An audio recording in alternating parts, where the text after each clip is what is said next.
When I look at the work, it really sort of gives me that sense of being uplifted towards something. There's almost a sense of drawing on the walls.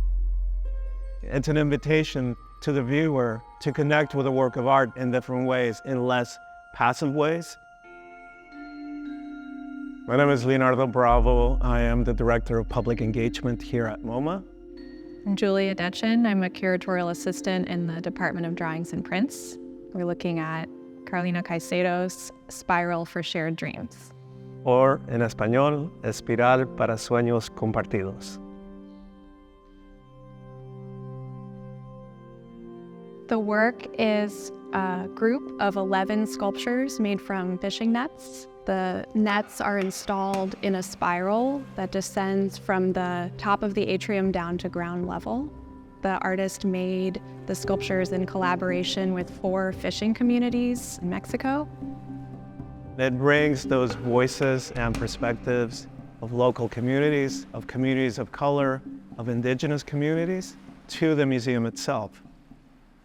Carolina Caycedo is an artist who's worked always in collaboration with communities that are affected by infrastructural development, so the building of things like dams and levees. I'm interested in what the work suggests or even whispers about these small acts of the everyday that are saturated with both personal and collective meaning.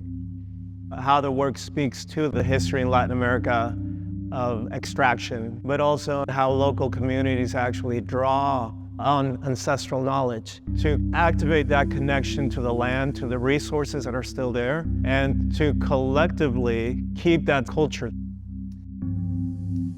I think from a very personal point of view, I was born and grew up in the south of Chile, in a small town where there was a majestic river. The sacredness of that landscape, because it is indigenous lands. And I think Carolina is very much speaking to the sacredness of those spaces and what they can mean for generations and generations. I think that's what the work takes me back to, that sense of being a child. There's a deep connection to who we are as individuals, to the natural world. The work makes me feel small. The environmental disasters that are brought on by extractive development can sometimes require us to shift our scales in thinking. A kind of powerful inversion of perspective to be decentered as a subject. These issues that sometimes feel so broad, but in a more poetic way, can activate those connections to people. For us to recognize that arts and culture are interwoven with the social and political conditions.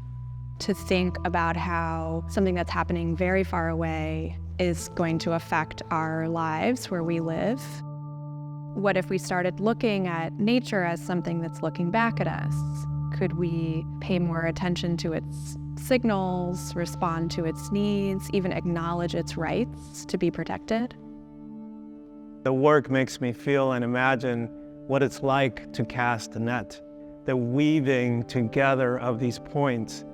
We stepped into this universe, into this interwoven, interconnected space where these dreams might be shared, where these experiences can connect us across time and space.